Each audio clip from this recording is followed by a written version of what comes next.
संकट के सम्मान में बहन आप आगे बढ़ो, बहन आप आगे बढ़ो। बीएसपी की क्या पहचान, बीएसपी की क्या पहचान, बहुजन समाज पार्टी जिंदाबाद।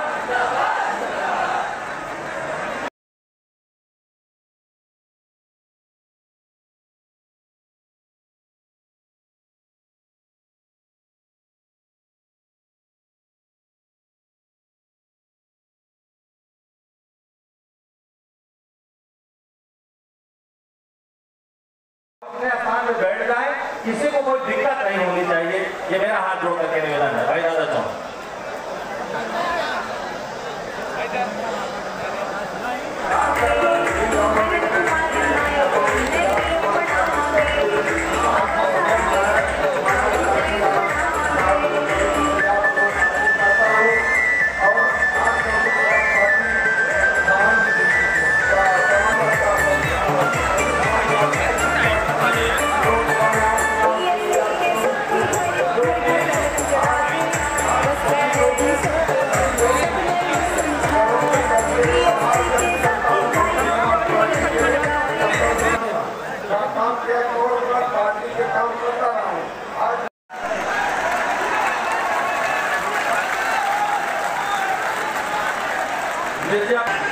रामगढ़ सुरक्षित लोकसभा के प्रत्याशी श्री धनेश्वर गौतम जी जो पार्टी का चुनाव की सप्रीम भेंट करके सम्मान करते हैं। कृपा करें आदरणीय माननीय अमरीश जी।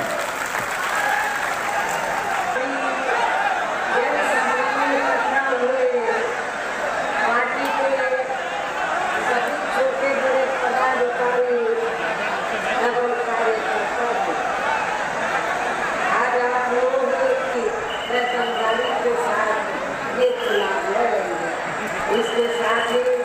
हमने टिकट बंटवारे के मामले में भी सभी समाज के लोगों को उचित भागीदारी दी। इनको कामयाब बनाने के लिए अपनी पार्टी के लोग पूरे जी जान से लगे। हालांकि आज यहाँ आके इकट्ठा हुई अपार भीड़, वह भीड़ के जबरदस्त जोश को भी देखकर अब मुझे भी ये काफी हद तक भरोसा हो गया है कि पिछली बार की तरह इस बार भी आप लोग अपने प्रदेश से या लोकसभा चुनाव में अपनी पार्टी का बेहतर रिजल्ट जरूर लाएंगे। इसके लिए हमें आप लोगों का ध्यान कुछ जरूरी बातों की तरफ दिलाना चाहती हूँ और इस संबंध में विशेष करना कांग्रेस, बीजेपी, देश के अन्य सभी सहयोगी दलों के बारे में ये कहना चाहूँगी कि आज़ादी के बाद शुरू में केंद्र व देश के काफी राज्यों में भी ज़्यादातर सत्ता यहाँ कांग्रेस पार्टी के लिए हाथों में केंद्रित रही है, किंतु इनकी अधिकांश मामलों में रही गलत नीतियों एवं गलत कार्य प्रणाली आदि की वजह से ही फिर इस पार्टी को केंद्र में काफी राज्यों की भी सत्ता से बाहर होना पड़ा तथा यही स्थिति इनकी सहयोगी पार्टियों की भी बनी रही है, जिसके कारण ही फिर पिछले कई वर्षों से बीजेपी व इनके सहयोगी दल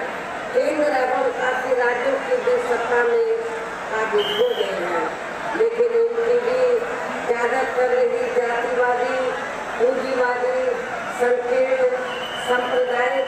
व द्वेषपूर्ण नीतियों एवं कार्य प्रणाली आदि से तथा इनकी कथनी व करने में भी काफी अंतर होने की वजह से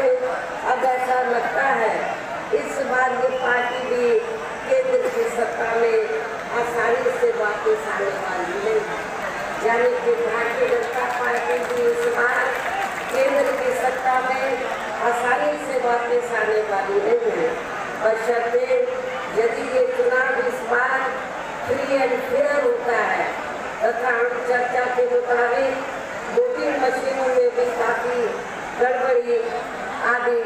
नहीं की जाती है और वैसे भी इस बार चुनाव में इनकी कोई भी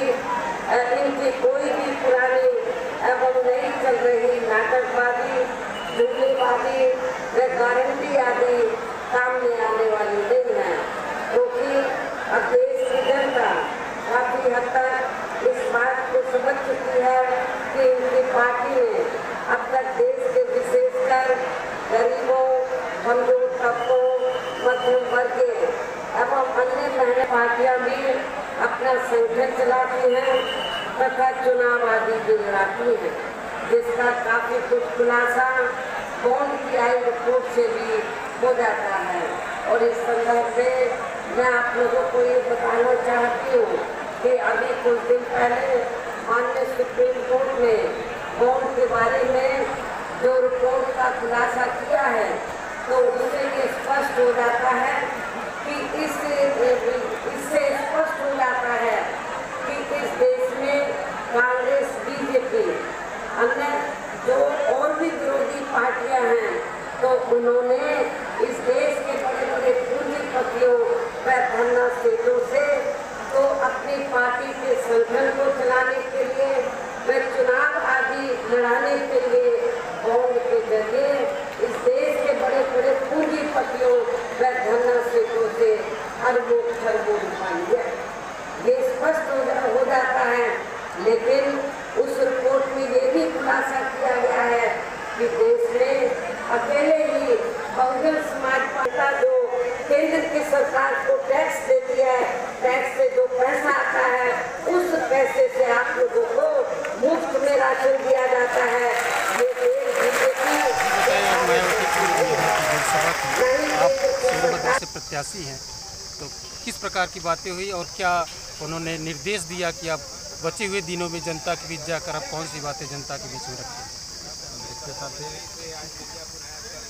मैं आप लोगों से बताना चाहता हूँ, बहुजन समाज पार्टी राष्ट्रीय अध्यक्ष, उत्तर प्रदेश की 4 सवार मुख्यमंत्री रही, आदरणीय हम लोगों के नेता, सामाजिक परिवर्तक जो महानायक हैं, आज माननीय बहन जी ने यहाँ जो है काफ़ी लाखों लोगों की भीड़ में अपनी बातों को संबोधित किया है और उन्होंने ये संदेश दिया है, चाहे भारतीय जनता पार्टी की सरकार हो, चाहे कांग्रेस की सरकार रही हो, चाहे समाजवादी पार्टी की रही हो, और अभी तक यहाँ की जनता का शोषण किया है, झूठे वादे किए हैं, झूठे अपील किए हैं और लोगों को जो है गुमराह करके यहाँ जो है जो भी सत्ता हासिल की है वो टिकने वाली नहीं है और भरी निगाह से बहुजन समाज पार्टी की सरकार को देखने में लगे हैं और ये अपील की है कि 1 जून को हाथी का बटन दबा करके यहाँ जो भी लोकसभा के प्रत्याशी हैं उन्हें जिताकर सदन में भेजने का काम करें। यही माननीय बहन ने अपील किया है। यहाँ के प्रमुख मुद्दे क्या? मिर्जापुर का पूछ रहे हैं कि सोनभद्र की बता तो रहे हैं साथी कि सोनभद्र चूँकि मिर्जापुर का अभिन्न अंग रहा है, वहाँ पे इंडस्ट्रियल एरिया ज़रूर है, लेकिन वहाँ जितने एम्प्लॉई हैं वो सब बाहर के हैं और वहाँ के लोगों को उजाड़ के कहीं जो है पहाड़ के किनारे, कहीं जंगल किनारे कर दिया गया है। उनको तमाम तरह के आवासीय पट्टे किए गए हैं, तमाम तरह के वहाँ जो है ज़मीनों को उपलब्ध कराया गया है, लेकिन सच्चाई ये है कि पट्टा तो मिला उनको, लेकिन सही ढंग से कब्जा नहीं हो पाया, सही से निर्माण नहीं हो पाया है। और अगर वो पट्टा मिला है तो बाद में फॉरेस्ट वाले ये कह रहे हैं कि ये वन विभाग की ज़मीन है। तो वहाँ तो बहुत मुद्दे हैं, सिंचाई की समस्या है, शिक्षा की समस्या है, रोजगार की समस्या है, ज़मीन की समस्या है और शासन प्रशासन की समस्या है कि लोग चक्कर लगाते रह जाते हैं, हफ्तों टहलते रह जाते हैं, न कलेक्टर में सुनवाई होती है, न एसपी के यहाँ सुनवाई होती है और न ब्लॉक और थानों में सुनवाई होती है। आप सांसद चुने जाएंगे तो क्या आप सरकार से लड़ पाएंगे? देखिए, देश की सबसे बड़ी पंचायत लोकसभा होती है और विभिन्न मुद्दों पे बात रखने के लिए सबसे सर्वोच्च जो है सदन है लोकसभा और यहाँ से अगर जनता मुझे जिताकर भेजने का काम करेंगे तो निश्चित है जो कि मूलभूत समस्या जो सोनभद्र की है वो संसद में उठेगी और आपकी आवाज़ जो संसद में उठेगी उससे देश पे जो है असर पड़ेगा, बल्कि सोनभद्र ही नहीं तमाम जगह उससे असर पड़ सकता है। आपका सोनभद्र के रिगार्डिंग लक्ष्य और क्या योजनाएं हैं? क्या होगा? आपका सोनभद्र से संबंधित क्या लक्ष्य है, क्या योजनाएं हैं जिसको आप उसको अभी तक जो सोनभद्र में लगातार 2-4 पंचवर्षीय से सांसद हुए हैं, पहले तो बात तो अनपढ़ हुए हैं या तो मुखा छाप हुए हैं और वहाँ तक कि जो वहाँ के सांसद हुए अभी तक सदन में एक बार भी अपनी आवाज़ को नहीं उठाया किसी मुद्दे पर, चाहे शिक्षा का मुद्दा हो, चाहे बेरोजगारी का मुद्दा रहा हो, चाहे जो है भ्रष्टाचार का मुद्दा रहा हो, चाहे ज़मीन का मामला हो, चाहे पीने पानी की समस्या हो, चाहे सिंचाई समस्या है, तमाम समस्याओं को उन्होंने नहीं उठाया है। अगर मुझे वहाँ की जनता जिताकर भेजने का काम करेगी तो ये सब तमाम तरह की जो समस्याएं मुद्दाएं हैं ये सब सदन में रखी जाएगी।